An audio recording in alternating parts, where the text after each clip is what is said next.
Hello everyone, welcome to my channel excellent coaching. Class 11th का chapter 2 चल रहा है और आज का टॉपिक है type of test. Type of psychological test में बहुत अलग अलग टाइप्स के टेस्ट इन्होंने बताए हैं। पहला तो लैंग्वेज के बेस पे बोला है कि 3 तरह के टेस्ट होते हैं, वर्बल, नॉन वर्बल और परफॉर्मेंस टेस्ट होते हैं। तो literacy is required taking verbal test. जो वर्बल टेस्ट होते हैं ना, उसमें आपको पढ़ना लिखना पड़ता है, इसलिए वहाँ पे आपको लिटरेट होना ज़रूरी है। और जो नॉन वर्बल टेस्ट होते हैं उसमें सिर्फ सिंबल्स और पिक्चर्स होती हैं, इसलिए वहाँ पे लिटरेसी की इतनी रिक्वायरमेंट नहीं होती।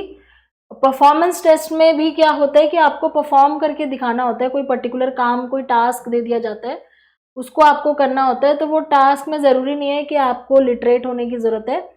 तो इसलिए जो सबसे ज़्यादा डिसएडवांटेजियस है ना, वो वर्बल टेस्ट है, क्योंकि वहाँ पे लिटरेसी की रिक्वायरमेंट होती है।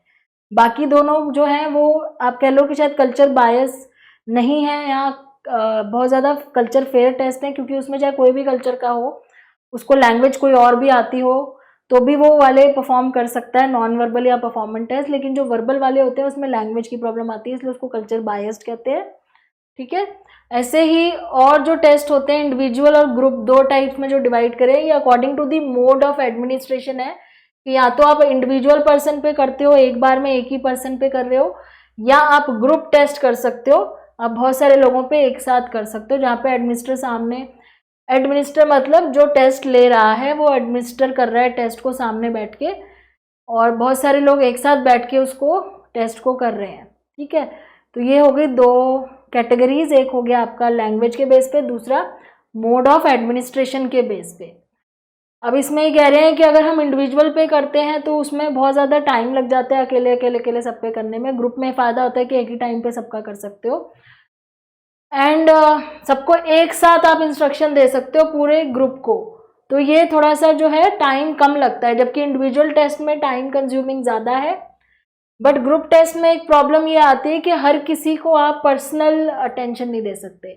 मान लो आपका कोई ऐसा टेस्ट है जिसमें आपको सामने वाले के एक्सप्रेशंस को भी ध्यान देना है या बॉडी लैंग्वेज को भी ध्यान देना है, तो वो ग्रुप में करोगे तो वो सब पे नहीं कर पाओगे, तो वो वहाँ पे डिसएडवांटेज हो जाती है। एंड ग्रुप में एक प्रॉब्लम ये भी आती है कि रिस्पॉन्सेज कई बार फ्रॉड हो सकते हैं, क्योंकि सारे एक साथ लिख रहे हैं तो फेक हो सकते हैं। उनको लगता है कि एक दूसरे से देख के लिख लेते हैं या फेक कर देते हैं, क्योंकि कोई पर्सनली तो आप देख नहीं रहे उनको। तो दोनों के अपने अपने एडवांटेजेस हैं, डिसएडवांटेजेस हैं। थोड़ा टाइम कंज्यूमिंग कम होता है, लेकिन आपको रिस्पॉन्सेज में प्रॉब्लम आ सकती है। फिर तीसरी जो इन्होंने क्लासिफिकेशन करी है वो स्पीड और पावर टेस्ट के बेस में करी है। तो स्पीड टेस्ट क्या होता है, जो आपको टाइम लिमिट में ख़त्म करना होता है, वहाँ पे आपको स्पीड की ज़रूरत है, क्योंकि आपको एक टाइम में ज़्यादा से ज़्यादा क्वेश्चंस करने होते हैं। तो such a test evaluates individual on the basis of time taken. उससे उसमें हमारा इवेल्युएशन का जो पर्पस होता है ना, वो ये देखने का होता है कि आप कितनी जल्दी कर लेते हो, कितना टाइम लेते हो। ठीक है। In speed test all the items are of same degree of difficulty. तो उसमें सारे क्वेश्चन की डिफिकल्टी लेवल सेम रहेगा, सिर्फ ये देखेंगे कि आप कितना टाइम लगाते हो करने में। On the other hand power test में क्या होता है, ये पावर टेस्ट मतलब कि आपकी एबिलिटी चेक कर रहे हैं। टाइमिंग इसमें आप ले सकते हो जितना चाहो, इसमें कोई टाइम लिमिट नहीं होती। पावर टेस्ट में there is no time limit. बस इसमें क्या है कि इसमें डिफिकल्टी बढ़ती रहती है। जो ऑर्डर होता है ना क्वेश्चंस का, वो ऐसे अरेंज किया होता है कि सिंपल से होते होते होते कॉम्प्लेक्स हो जाना। और उसमें ये देखते हैं कि आप कितना तक कर सकते हो, कितना डिफिकल्ट तक कर सकते हो, चाहे आप कितना मर्जी टाइम ले लो, पर आप कितने क्वेश्चन तक कर सकते हो, आप कितना डिफिकल्ट क्वेश्चन सॉल्व कर सकते हो। तो वो आपकी एबिलिटी चेक करने के लिए होता है। तो स्पीड और पावर दो तरह के टेस्ट हो गए, और कह रहे हैं मेजॉरिटी ऑफ टेस्ट में तो दोनों का ही कॉम्बिनेशन होता है। आपने देखा भी होगा कई बार जो कॉम्पिटिटिव एग्जाम्स होते हैं उसमें टाइम लिमिट भी होती है और साथ साथ क्वेश्चंस भी सिंपल टू डिफिकल्ट होते जाते हैं। तो स्पीड का भी टेस्ट होता है और पावर का भी होता है। तो ये टेस्ट रिसर्च में यूज होते हैं for decision making about people. Test must be selected with great care. मतलब आपको ये देखना पड़ता है कि आप किन लोगों के लिए आप टेस्ट बना रहे हो, तो उसके हिसाब से वो वर्बल है कि नॉन वर्बल है। जैसे लैंग्वेज की बैरियर तो नहीं आ रही है, अगर लैंग्वेज बैरियर है, आपने इंग्लिश में कोई चीज़ बनाई है लेकिन वहाँ के लोगों को इंग्लिश नहीं आती, लिटरेट नहीं है, तो आप उसको वर्बल की जगह एक परफॉर्मेंस टेस्ट में कन्वर्ट कर दो। उसकी जगह कोई परफॉर्मेंस टेस्ट ले लो, या कोई वैसा नॉन वर्बल टेस्ट ले लो जहाँ सिंबल्स के थ्रू आप उनका टेस्ट ले सको, कलर्स के थ्रू। तो ये देखना पड़ता है आपकी टारगेट ऑडियंस कैसी है, या किस टाइप का टेस्ट है, या आप किस चीज़ का टेस्ट लेना चाह रहे हो, आपका फोकस किस पे है। तो ये सारी चीज़ें देख के हमें डिसाइड करना पड़ता है कि हमें टेस्ट जो है वो कैसे लेना है। तो ये हो गया आपका टाइप ऑफ टेस्ट। फिर केस स्टडी मेथड है, आपको अगला जो इन्होंने मेथड बताया है साइकोलॉजिकल टेस्टिंग के बाद केस स्टडी मेथड आता है। केस स्टडी मेथड क्या है, जब आपको किसी एक केस के बारे में इन डेप्थ इंफॉर्मेशन चाहिए। अब ये केस का मतलब ये नहीं है कि एक इंसान है, ये एक इंसान भी हो सकता है, वन पर्सन भी हो सकता है, वन ग्रुप भी हो सकता है, एक पर्टिकुलर ग्रुप। जैसे किसी एक टीम, जैसे मान लो कोई एक फुटबॉल टीम है जो बहुत अच्छा खेलती है, आप उसके ऊपर केस स्टडी कर रहे हो कि ये टीम हमेशा जीतती कैसे, ये ऐसा क्या करती है, उसके ऊपर आप इन डेप्थ स्टडी कर रहे हो। तो उसमें बहुत सारे मेंबर्स है, टीम मेंबर, तो वो एक केस स्टडी, लेकिन आप एक टीम की कर रहे हो, ना कि मेंबर्स की अलग अलग। आप उसे एज अ टीम देख के कर रहे हो कि उस टीम में ऐसा क्या करते हैं वो एक साथ जब वो ग्रुप में होते हैं। तो वो केस हो गया आपका। एक सिंगल पर्सन भी हो सकता है, और एक टीम भी हो सकती है, और एक ऑर्गेनाइजेशन भी हो सकती है। एक ऑर्गेनाइजेशन, मान लो सपोज कोई ऑर्गेनाइजेशन है, जैसे अमूल है, अमूल के ऊपर कितनी सारी केस स्टडीज हो रखी हैं कि वो अमूल जो है वो कैसे इतना बड़ा ब्रांड बना। तो एक ऑर्गेनाइजेशन है जिसमें बहुत सारे लोग काम करते हैं, लेकिन आप उसको एज ए अलग अलग डिपार्टमेंट नहीं, आप एक यूनिट की तरह, एक ऑर्गेनाइजेशन की तरह देख रहे हो और उसके ऊपर आप स्टडी कर रहे हो, तो उसको केस स्टडी बोलते हैं। तो जहाँ पे आपको क्रिटिकल इन्फॉर्मेशन मिल सकती है और किसी चीज़ को समझने में काम आ सकता है कि वो ऑर्गेनाइजेशन या ग्रुप, वो केस है जो आपका, वो काम कैसे करता है। तो the case can be individual with distinguishing character. कोई इंडिविजुअल हो सकता है, जैसे कोई पेशेंट हो सकता है कोई पर्टिकुलर, जिसको कोई डिसऑर्डर, और आप देखना चाहते हैं कि वो डिसऑर्डर क्यों है। फिर स्मॉल ग्रुप ऑफ इंडिविजुअल हो सकता है, जैसे मैंने बोला कोई टीम हो सकती है, या कोई ग्रुप ऑफ इंडिविजुअल में राइटर, जैसे राइटर्स के ऊपर आप करना चाहते हो तो आपने अलग अलग राइटर चुन लिए, इनके ऊपर करना है। इंस्टीट्यूशन हो सकता है, जैसे किसी ऑफिस या किसी कंपनी के ऊपर। कोई इवेंट भी हो सकता है, जैसे सुनामी आई उसके ऊपर केस स्टडी कर रहे हो आप, या वॉर हो रहा है तो उसके ऊपर के। तो केस का मतलब है एक पर्टिकुलर चीज को आप एक यूनिट की तरह देख रहे हो, एक सिंगल यूनिट की तरह, ना कि टुकड़ों में, और उसके ऊपर पूरा स्टडी कर रहे हो। एंड वो यूनिक होना चाहिए।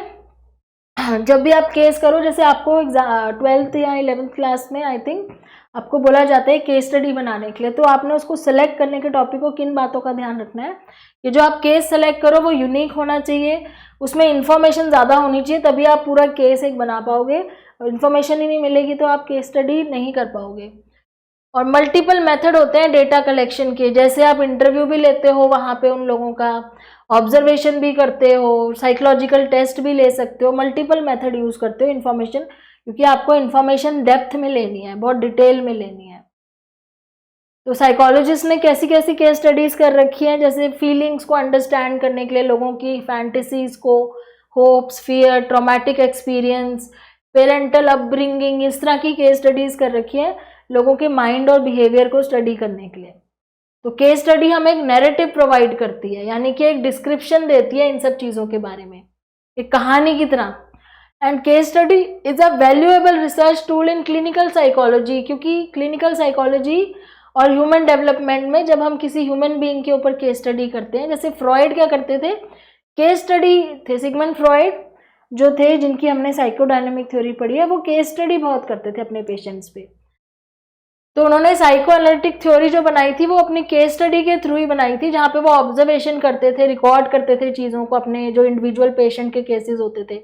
ऐसे पियाजे ने कॉग्निटिव डेवलपमेंट की थ्योरी बनाई थी, जब अपने खुद के 3 बच्चों के ऊपर केस स्टडी करी थी उन्होंने, उनको ऑब्जर्व करते रहते थे। फिर case study conducted to understand pattern of socialization, के बच्चे कैसे सोशलाइज करते हैं। ऐसे बता रहे हैं कि मिल्टन और हिचकॉक ने भी केस स्टडी करी थी, जहाँ पे वो socialization of children among Rajput, मतलब राजपूत कम्युनिटी के जो लोग थे खालापुर के, उनके बच्चों के ऊपर केस स्टडी करी थी कि वो कैसे सोशलाइज करते हैं। ऐसे ही एक और केस स्टडी है आनंद लक्ष्मी की, जिन्होंने childhood in a weavers community, weaver की जो कम्युनिटी होती है ना, जो बुनाई करते हैं, उन लोगों की वाराणसी में जो रहने वाले वीवर्स होते हैं, उस कम्युनिटी में चाइल्डहुड के कैसे फीचर्स एस्पेक्ट्स होते हैं उसके ऊपर। तो मतलब डिटेल केस स्टडी करते हैं, डिटेल इंफॉर्मेशन लेते हैं, और उसको इंडिविजुअल केसेस को फिर वो समझते हैं कि उसमें किस तरीके से क्या क्या करेक्टरिस्टिक्स होते हैं, कैसे लोग अंडरस्टैंड करते हैं फिनोमिना।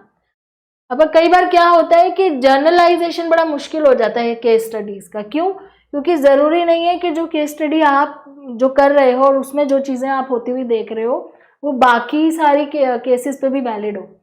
जैसे यूजुअली साइकोलॉजी में क्या होता है कि हम कोई स्टडी करते हैं तो हम पूरी पॉपुलेशन के लिए जर्नलाइज करते हैं। जैसे मान लो कोई स्टडी हुई है जिसमें वो कह रहे हैं कि जो बच्चे इंट्रोवर्ट होते हैं वो एक्स्ट्रा करिकुलर एक्टिविटी में पार्टिसिपेट कम करते हैं, इस तरह की एक स्टडी है। तो मतलब वो अगर वो ऐसा कुछ स्टडी हुई है तो वो सबके लिए वैलिड है, ये हम कहते हैं साइकोलॉजी में। पर यहाँ क्या है, जब हम केस स्टडी करते हैं ना तो हम उस केस के ऊपर स्टडी कर रहे हैं तो उसमें ये मुश्किल हो जाता है हमें कहना कि अगर उस केस में हमें इस तरह के सिम्टम्स या इस तरह के फीचर्स दिख रहे हैं तो वो सारे केसेस में वैसे ही दिखेंगे, वो प्रॉब्लम हो जाती है। फिर the problem of validity in a single case study is quite challenging. अब इसमें फिर वैलिडिटी की प्रॉब्लम आती है। वैलिडिटी कब इस्टेब्लिश होती है? जब हम देख रहे हैं कि सब में ही सेम दिख रहा है, तब हमें लगता है कि हमारी इन्फॉर्मेशन वैलिड है। मतलब हाँ, एक बार एक पर्सन में कोई चीज़ दिखी आपको, वही आपको दूसरे में भी दिखा, वही तीसरे में भी दिखा, तो हम कहते हैं हाँ जो हम देख रहे हैं ऑब्जर्वेशन वो वैलिड है। लेकिन जब हम सिंगल ही केस को ऊपर स्टडी कर रहे हैं तो हम उसको कैसे कहते हैं वो वैलिड है? वो हो सकता है उस पर्टिकुलर केस के सिचुएशन पे या सर्कमस्टेंसेज अभी ऐसे हैं तो वो ऐसा दिख रहा है या वो ऐसे बिहेव कर रहा है। हो सकता है कोई और सर्कमस्टेंस होंगे तो वो कुछ और तरीके से बिहेव करेगा, तो वहाँ वैलिडिटी की प्रॉब्लम आ सकती है। तो मल्टीपल स्ट्रैटेजी से हमें इसीलिए इन्फॉर्मेशन, फिर भी हम कहते हैं कि चलो केस स्टडी करनी है और केस स्टडी में इन्फॉर्मेशन बहुत इन डेप्थ लेते हैं तो हम मल्टीपल स्ट्रैटेजी यूज़ करते हैं ताकि हम इस प्रॉब्लम को कम कर सकें, वैलिडिटी वाली प्रॉब्लम को। तो अलग अलग सोर्सेज से लेते हैं इन्फॉर्मेशन उसको वैलिड करने के लिए। फिर प्लानिंग से डेटा कलेक्ट किया जाता है, ठीक है। तो केस स्टडी में हम अलग अलग तरीके, अलग अलग सोर्सेज यूज़ करते हैं। तो हर मेथड के अपने खुद के लिमिटेशंस होते हैं, एडवांटेजेस होते हैं। तो ये कह रहे हैं कि रिसर्चर के ऊपर होता है कि वो एक मेथड को कैसे यूज़ करे, किस पे यूज़ करे, या वो multiple combination of method use करे। तो this is your case study. And फिर अब आपका टॉपिक नया जो शुरू होगा वो नेक्स्ट वीडियो में स्टार्ट करेंगे, जहाँ पे हम पढ़ेंगे एनालिसिस ऑफ डेटा। तो अभी तक हमने क्या पढ़ा कि कितने कितने टाइप्स के मेथड होते हैं जिससे हम डेटा कलेक्ट करते हैं। तो हमने जो अलग अलग टाइप के मेथड पढ़े, interview, questionnaire, psychological testing, case study, ये तो तरीके थे कैसे कैसे हम डेटा कलेक्ट करते हैं, उसके क्या क्या मेथड हैं। अब ये बताएंगे कि डेटा जो कलेक्ट किया उसको कैसे एनालाइज किया जाता है, ठीक है। तो इसको नेक्स्ट वीडियो में स्टार्ट करेंगे। I hope you have understood the video, so you like, share and subscribe, and thanks for watching.